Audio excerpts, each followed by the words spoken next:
BJD ଛାଡ଼ିଲେ ମାରିଦେବୁ ବିଜେପିରେ ଯୋଗ ଦେବାକୁ ଦରଖାସ୍ତ କରିଥିବାରୁ ଭଣ୍ଡାରୀ ପୋଖରୀ ପଞ୍ଚାୟତ ସମିତି ଅଧ୍ୟକ୍ଷାଙ୍କୁ ଧମକ। ସ୍ଥାନୀୟ ବିଜେଡି ନେତା ଧମକ ଦେଉଥିବା ଅଭିଯୋଗ ଅନୁସାରେ ବିଜେପିରେ ଯୋଗଦାନ ପାଇଁ ଭଣ୍ଡାରୀ ପୋଖରୀ ପଞ୍ଚାୟତ ସମିତି ଅଧ୍ୟକ୍ଷା ସୁମତି ସେଠୀ ଦରଖାସ୍ତ କରିଥିଲେ।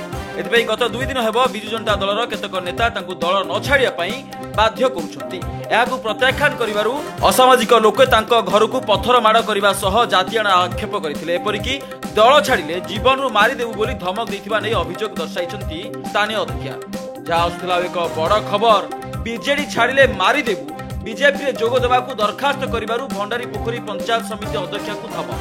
ସ୍ଥାନୀୟ ବିଜେଡି ନେତା ଧମକ ଦେଉଥିବା ହେଉଛି ଅଭିଯୋଗ ଅନୁସାରେ ବିଜେପିରେ ଯୋଗଦାନ ପାଇଁ ଭଣ୍ଡାରୀ ପୋଖରୀ ପଞ୍ଚାୟତ ସମିତି ଅଧ୍ୟକ୍ଷା ସୁମତି ସେଠୀ ଦରଖାସ୍ତ କରିଥିଲେ। ଏଥିପାଇଁ ଗତ 2 ଦିନ ହେବ ବିଜୁ ଜନତା ଦଳର କେତେକ ନେତା ତାଙ୍କୁ ଦଳ ନ ଛାଡ଼ିବା ପାଇଁ ବାଧ୍ୟ କରି ଆସୁଛନ୍ତି। ଏହାକୁ ପ୍ରତ୍ୟାଖ୍ୟାନ କରିବାରୁ ଗତ ଶନିବାର ରାତିରେ କେତେକ ଅସାମାଜିକ ଲୋକେ ତାଙ୍କ ଘରକୁ ପଥରମାଡ଼ କରିବା ସହ ଜାତିଅଣା ଆକ୍ଷେପ କରିଥିଲେ। ଏପରିକି ଦଳ ଛାଡ଼ିଲେ ଜୀବନରୁ ମାରିଦେବୁ ବୋଲି ଧମକ ଦେଇଥିବା ଆଣିଛନ୍ତି ଅଭିଯୋଗ।